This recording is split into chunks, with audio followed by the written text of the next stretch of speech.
That was indeed a strange play. Even I didn't understand that play. It was very mystical. It was Hope Lang was a young woman married to Dennis King, who was an old man, and I don't know, she had some kind of a hang up on old men. I don't know. And she met John Erickson, who was very young and very handsome and very attractive, and that made for a mess. And Buster Keaton was in that show. I wrote a A character. speaking part? Huh? A speaking part? Well, I'm coming to that. I wrote into the play really.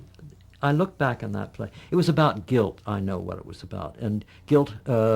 Macbeth hath murdered the innocent sleep. It was called, and that's what it was. And this young woman had a terrible guilt feeling about. I've forgotten what it was about, but it was a suspense play, really, because it was kind of spooky and dark corners in the sets. And I had a handyman who never said anything, and he just kind of did the chores. And they would talk about him, and they weren't sure if they should trust him, do you know? And they got Buster Keaton for it. You know, I was so surprised and thrilled to pieces. And because that was really, and he was wonderful. All they did was show close-ups of him. That's all. They didn't have to do anything else. He never said a word, but it sent chills up and down your spine because he could have a very sinister face, you know. But what was wonderful was being with him in rehearsal. Someone came with him. It was a woman, and I'm not sure if she was his wife or his nurse. I really am not. I don't know. But she was always there and keeping an eye on him. And he had very little to do in rehearsal because he had no lines or anything, and it doesn't matter what he looks like in rehearsal until the camera's there. So when he was there, he was kind of at loose ends around this huge studio.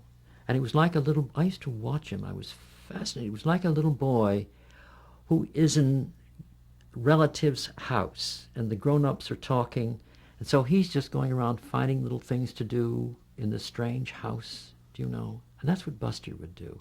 And he'd pick up a stick, and he'd be fencing, and then he'd be a policeman with the billy club, and he'd go through little pantomimes all by himself.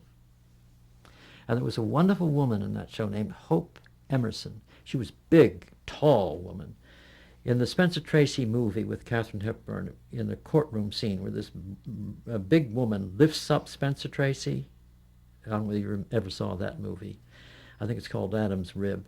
Well, that was Hope Emerson, and she really lifted Spencer Tracy. She was a bruiser of a woman, and a sweetheart, of course. And I always remember one day, she was thumbing through a magazine, and Buster had an end of a broomstick, it was about this small, that he'd been playing games with. And he came up, and he just simply laid it on the magazine in front of Hope.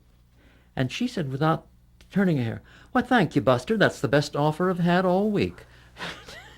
Well, who could pay attention to my play with these people around, for heaven's sake? It was a circus, an absolute circus.